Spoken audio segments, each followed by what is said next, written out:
Hey YouTubers, welcome to my channel, Schizotypal-Mind, a channel where I talk about stuff that bothers me, my thoughts. I want to talk about my therapist. I'm pretty sure he wants me to kill myself, or he'd be happy if I ended my life, so I'm no longer a issue or burden.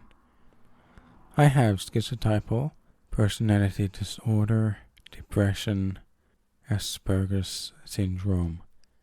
And of course, I went to get some therapy. And I've been in and out of therapy for years, but I decided to go back. My call, and I get this guy that I've seen before. He was the one that is a psychologist, and he was there when I was admitted into hospital. He was my psychologist, and I went. So that was years and years ago. I decided to go back and seek more therapy, and they figured, well, he knows me, so I got him again. At the end of, our sessions were really awkward. I knew he didn't know what to do with me, and he even said, I don't have the answer. That's what you tell your patients. And he said to me once, I told him that I was afraid to commit suicide, and then later on he said in another session, when he was out of answers, didn't know what to do, he said, well, you don't want to kill yourself because you're afraid. And that hit me. It's like saying, you don't be afraid. I'm not being paranoid. The way he said it was really like he'd be glad. Finally, I don't have to have any more sessions with him. He's gone. He's just waiting for the call. Oh, he's committed suicide. Well, oh no. And then goes back to his life. Don't have the answer, kill yourself. After he said I don't have the answer, I decided not to talk to him, not to contact him. And then weeks later, I get a email. Still didn't contact him. Another few weeks later, he called me and I didn't answer. And then he wrote me another email, but I'm surprised he didn't try to, contact me a little harder. I mean, it's not like me. I never break contact like that. So he was probably thinking, okay, I'm just expecting a call. He's probably done away with himself. But eventually I emailed him saying, I don't want another appointment. I mean, what's the point? You said you can't help me. You said you can't help me. I didn't say that. I just said, I don't want another appointment and something else. I said, thanks for trying, I think. And then he sent me another email. Actually, I got the email. Let me read it to you. Hang on, I'm going to get on my... This is the email. Thank you for getting in touch with me. I am sorry we have not been able to offer you anything that has helped you to change at the moment. I think your sentiments about acceptance are important, but I also think you always think about but I also think you can always think about what will improve your quality of life. I sound like a robot. Quality of life. And this may not be anything to do with mental health services. So you're on your own. Deal with it, pretty much. Remember too that people change throughout the lifespan. Great, I'm nearly 30 years old. What, it will change when I'm 80 and get better. That's awesome. So there may be time in the future that you feel able to change. Now, that annoyed me. When I first met this dude, years ago, in hospital when I was admitted, one of the first things that he said to me was, people with your issue, personality disorder, can't change, because it's part of your personality. It's like your makeup. And that stuck in my head. So I don't know why he's saying you're able to change when he knows this is me. But I don't know. I went seeking help, thinking there will be some kind of cure. But I guess there's no cure. But he jumped at the email he emailed me back real fast. I mean, wow, yes, get rid of this guy. Finally, have a nice life. Peace.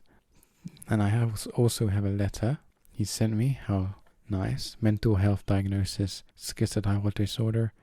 He missed out depression, clinical depression and Aspergers syndrome. I don't know why. I mean, I'm not proud of these things, but I think maybe he could get my diagnosis right after all these years. And he wrote to me and he said, no, this is to my GP and me. This reason for discharge. Mr. Blank chose not to engage with our services. You said you didn't have the answers, or you couldn't help me. What am I supposed to do? Just keep going and sitting there awkwardly and you trying to figure out? It's difficult with being the way I am that I don't know. He's kind of weird too. Don't like him. Only because he can't help me. He said a weird thing to me that even if he won the lottery, his love of learning, he'd go to university and get lots of degrees. I thought that was really boring. Anyway, I know I'm running him down. I'm annoyed. And what else? Summary of treatment and progress. Progress? Wonder if he says, I didn't have the answers. Mr. Blank was reassessed in December 2013. Subsequent to that, I met him for 4 further outpatient appointments. I also arranged for him to have 2 appointments with a psychiatrist. I did. They put me on an antipsychotic trial medication that I had a bad reaction to. Just made me ill. Mr. Blank struggled to think of things he could change that may bring about an improvement in his quality of life. I'm almost 30. I don't know, I wouldn't have gone back to therapy if I thought I could do it on my own. I mean, that's the question he kept asking me. So, what do you think you could do to help you? Or try to think of things that you want to try doing or something? I always had no answers. It's tough to find motivation, meaning. What else? Oh yes, I attempted to engage him with our recovery college course and other partner agencies, but he was unable to do this and we could not overcome the obstacles in our sessions. Recovery college. That's what they do with everybody. Okay, well, let's just send you here. I didn't see it helping. This college thing where you write down your thoughts. Something to do with creative writing where you write down your thoughts. How's that going to give me meaning and help me survive this world? Sheesh. Mr. Blank met with Blank, a psychiatrist, and she advised he try antipsychotic medication, quetiapine, I think you say. That's how it's said. He had side effects and did not want to consider alternative antipsychotic medication. I don't remember that discussion. I was very open. I suggested to him that he speak... What? I suggested to him that he speak to you... Oh, you meaning GP, about increasing mirtazapine. I'm on antidepressants from 15. I'm on 30 now, I guess. That's the only thing I can take away from this therapy. More medication. Risk.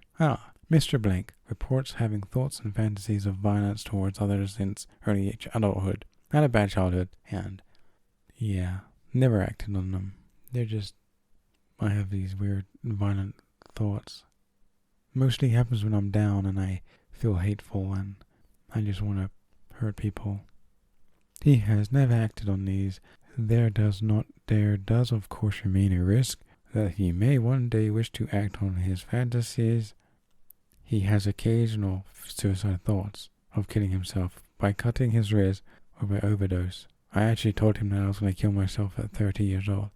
I'm 29 and birthday is in November.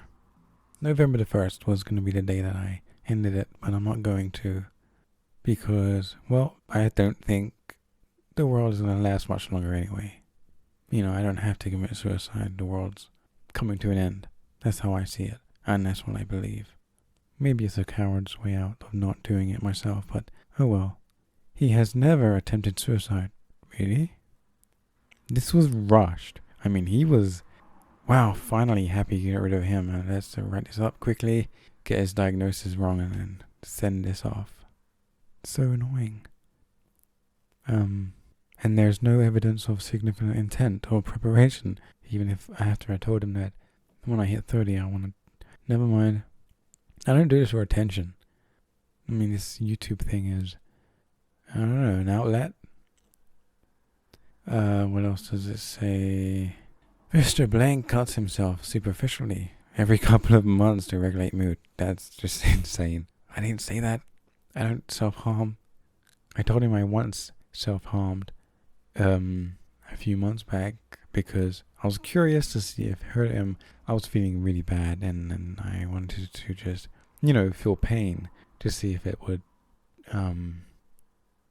take my mind away from thinking about, taking my mind away from feeling down or, concentrating on something else. Distraction.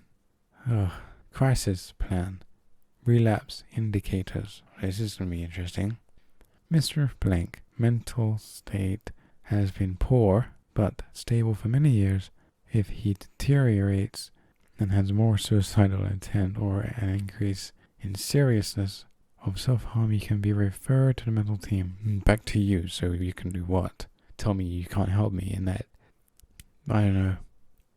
So that's it. Done with therapy forever, I guess. Game over. No more therapy. All I have now is this. YouTube. I live alone.